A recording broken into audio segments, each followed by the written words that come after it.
Let's be honest, we can't do without tech, whether it's your mobile device, your computer, your vehicles, your television. Tech is here to stay. So for the next 10 minutes plus, we're going to be talking tech and cybersecurity. And we have joining us on the show, Dorcas Akintade. She is the Managing Advisor, Cybersecurity Transformation. Join us live from Maryland, USA. Welcome to the Morning Brief. Hi, good morning. I It's know. actually the middle of the morning here. We've messed with your timeline because I know it's very early in the morning for you. So thank you for staying up to have this conversation with us. But it's a very important one. And I want us to start with the big one, DeepSeek versus ChatGPT. DeepSeek is able to do the work it's doing with just millions of dollars, right? While ChatGPT is doing the work it's doing with billions of dollars. And this has been a major point of conversation. DeepSeek, of course, Chinese, ChatGPT, where you are in America. So I'd like you to speak to that, first of all, particularly how this also affects the global cybersecurity space, because everybody is turning to AI now, and you're turned betwixt DeepSeek, which is cheaper, ChatGPT, which is quite expensive and has been doing this for longer. So what's your take on this, first of all, how it affects cybersecurity to begin with? Thank you. The first thing you need to understand about how AI is working right now, like I explained to everyone, AI is a double-edged sword. So it's dependent on how you use it or who is using it. You're talking about ChatGPT and you're talking about DeepSeek, but you also need to have a good understanding of what kind of data is going into each one. You have to be very sensitive about where or what kind of information is going out. AI feeds on data. So to a very large extent, a lot of people will think that ChatGPT is safer, but is it actually safer? Those are some of the questions I ask. So irrespective of which one you are using, thinking from a cybersecurity angle, for me, I think both of them are working relatively the same way. The only difference is in the pricing. But you have to be sensitive about what kind of information you are putting in. Because irrespective, if you decide to put in sensitive information, no matter what kind of AI tool you are using Llama, using Gemini, using ChatGPT, irrespective, no matter what you are using, it will still exfiltrate data. So personally, I don't really see a difference in either one. It depends on who is using it and how you are using it. I like that interesting perspective, right? Just pick your devil and dine with it as it were. But also help us understand how far is too far. Because a lot of people say, well, first, we can't do without it. So it would be very tricky to say, well, you're exposing your data, so stay away from it entirely. But what kind of data is too much data? So people want to respond to mails, for example, they use ChatGPT. How do you ensure that you're still not giving out sensitive information? Because people want to respond to a job offer and they put it, help me find a response to it, not knowing that you're training it to know that you just got a job offer in some sense. So that's some sort of sensitive information. So how far is too far? I hope you catch my drift here. Yes, I totally catch it. The sincere truth is you are never sure. So you have to be, the word I usually use is street smart and wise. Now, what am I talking about? You can actually give information to a certain extent without divulging personal details. There's nothing wrong with telling ChatGPT you just got a job offer. A lot of people have not even gotten the job offers and they're already writing out their letters. So it's possible to tell ChatGPT you got a job offer. That is not sensitive information. But telling ChatGPT your name, the company where you are working, or where the job offer is coming from, how much is being offered, sensitive information. Anything that has to do with, we call it PII, that is your personal identifiable information. Anything that can identify you. Once it goes in, believe me, that is going to be a big problem. So I would advise you to put in sensitive information, your date of birth, your social security numbers, even your name. We now live in a space or an age where if I get your name, I can totally get information about you, irrespective of who you are or where you are from.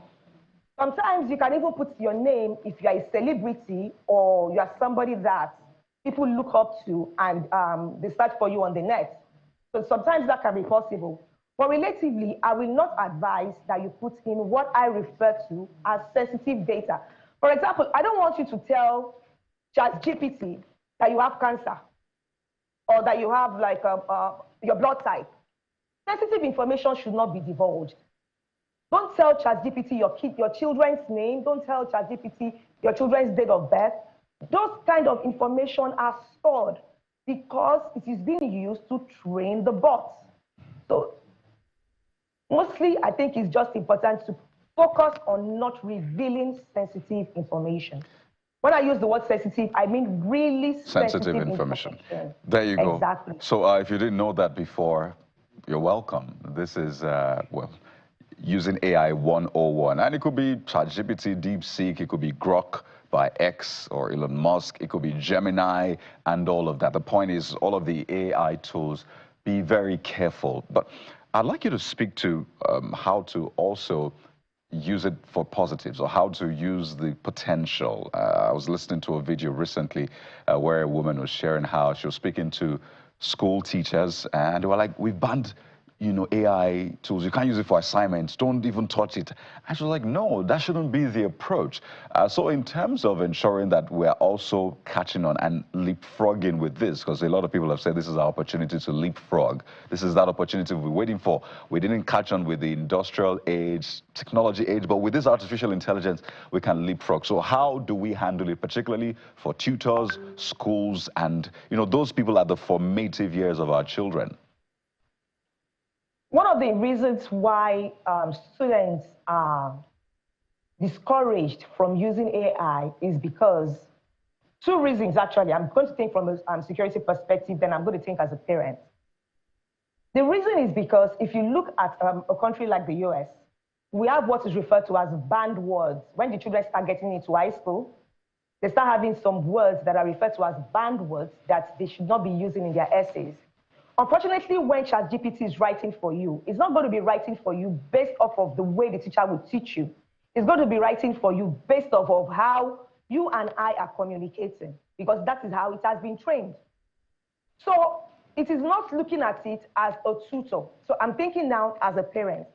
But the second reason is because of plagiarism. When a lot of people need to understand, like I said, this is data that has been trained on. So it is not just bringing things out from the sky. It's bringing information that some other people have fed into it, which in essence means that is another person's paperwork. Right.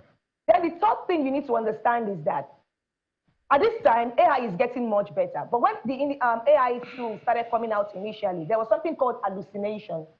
Hallucination meant that it was bringing out information from the air. If ChatGPT could not get that information from you, it was going to make one up. And that was one of the reasons why we started advising people to ground it. Grounding it means you need to feed it with information that you need it to give to you. One of the things that ChatGPT has done right now is to give you what is called a private ChatGPT portion, so that it only works for you.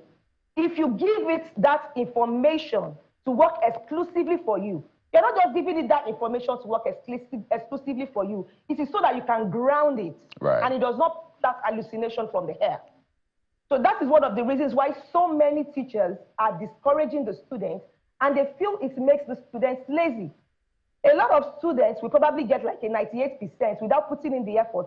Just say, ChatGPT, write me an essay on this, and they will probably get their papers all written up. And you need to understand that 95% of it is actually plagiarism. So I think that's why so many teachers and tutors are skeptical about it. But for those of us in the cybersecurity field, I always, personally, I do advise people that I mentor and I work with, you have to use it. The reason you have to use it is for you to understand how to work with something or how to guard something. You need to understand the way it thinks first. You need to understand the way it's going to work. You need to understand it to a certain extent. So if you don't know the direction in which it is moving, how are you supposed to stop it or control it? So like I said, I've given my perspective now as a teacher and also as a cybersecurity professional. And there's a lot of value in it. You have over 2 decades of experience, so I think this is one a lot of people should take seriously. But I want us to wind down on this point. While this is still sort of developing, some have said this is early days, so you wonder if they mean early days, what will tomorrow look like? For organizations now, again, organizations play a huge role in how this is used, workers. How do you advise organizations to also approach this? From the cybersecurity perspective, again, it's been said that nobody's data is safe. Once you put your data out there, it is out there. Even if you say that, please keep this anonymous, it's out there. But how do you advise organizations to approach this such that they are safe and also as efficient and effective in this age? Whether we like it or not, AI is here to stay. I would say all the emerging trends are here to stay. Sometimes when you avoid something, it bites you on the heels. So sometimes you just move on and you go head on. So what I would rather advise is education. You need to educate people consistently. Immersion brings conversion. When you tell people the same thing over and over and over again, when they are about to make the mistakes, then they'll remember. You also have to put what is called policies in place. A lot of organizations at the initial stage were trying to avoid using AI tools on their network. But so many of them now have discovered that they need to start working smart. So they are using AI threat detection right now because it is not only working faster, it's also working smarter, and it is reducing costs. So the truth is we really cannot avoid it 100%. The only thing we can do is train people consistently. There's a difference between training people one time and telling them the same thing over and over and over again, and also ensuring that there is a policy in place. There are policies and procedures. One of the biggest problems I have discovered with a lot of organizations is they don't even have their own policies and procedures. I tell people, when it comes to cybersecurity, we have a problem. We are only focused on the technology part. Right. Whereas it is actually 3 parts: technology, the people, and the process. All right. So many organizations have thrown out the people and the process portion of it and only focus on the technology part. And the people are Not very important. Sorry? I said the people are very important. They drive this process. We really have to anchor at this point. I see that this is a very interesting conversation, but this is just our way of also touching base with Nigerians doing great things in the diaspora on our Diaspora Connect. And I have to thank you so much. There's a question I have to ask quickly, 30 seconds. Seeing Trump's announcement, $500 billion, Elon Musk say, well, no, I mean, that is too much. We don't even have investment as much as that. And then Trump warning about the latest Chinese company AI, saying this is a wake-up call. What is your expectation when it comes to Trump and technology in America, particularly with this Department of Government Efficiency as well? Quickly, any expectations? Wow, that is a very hard question. So, the reason I said it's a very hard question is if we use this first tenor to look at the way things are going to move in this particular tenor, he didn't do a lot. He did not do a lot for technology during that period. But I think he's trying to change that this time, and he's trying to get support, or I will use the word rally support, from some technology leaders, or they're trying to be on the side. So sincerely, everyone is just skeptical. We don't know what to look forward to right now. Another thing you need to understand is that there are hiring freezes right now that is making everybody very uncomfortable and wary. Right. So right now, nobody knows what is going to happen technology-wise. Yes, he's allowed to put out his budget, but it does not mean it is going to be approved. There you go. So let us wait for what he's going to do and how he's going to go about it. So this is a wait and see. Telling him that is too much, then really that is actually too much. There you go. Well, Trump has said Elon does not like one of those people. But we'll wait and see, as you said, and see how things play out. But we have to thank you so much. We've been speaking with Dr. Sakinta, the Managing Advisor, Cybersecurity Transformation. Thank you for coming on our Diaspora Connect segment and for sharing from your wealth of knowledge. Thank you so much. Thank you so much for inviting me. So Nigerians doing great things, not just in Nigeria, but across the world. But Jeffrey, Yeah, it's an interesting conversation with DeepSeek now. And the problem here is about augmentation or takeover. Right. So what is really happening in the world is human-grade reasoning. That's where AI is trying to get to. And it doesn't have to get to the point where I'm really afraid of. Because if it gets to human-grade reasoning, then a lot of us will be out of job. Well, let's take a moment now, Jeffrey. We'll think about it in a moment. But let's switch gears now to something else, away from AI and all the talks about technology and cybersecurity. Let's talk about books, which is very important. Our just guest that we just spoke to in our Diaspora Connect, also, this is also Diaspora Connect, because they talked about plagiarism, the scholarship rigor that is required to put in the work for deep understanding, maybe threatened by AI. That's one argument. Others say to augment. We're joined in the program by an author and a writer, Olani Lev, joining us from Kent in the United Kingdom. Thank you so much for coming on the program.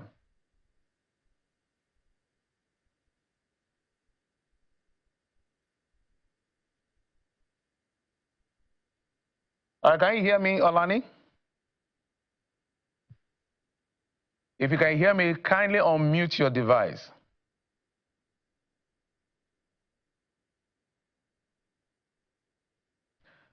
All right, so we will take a quick break.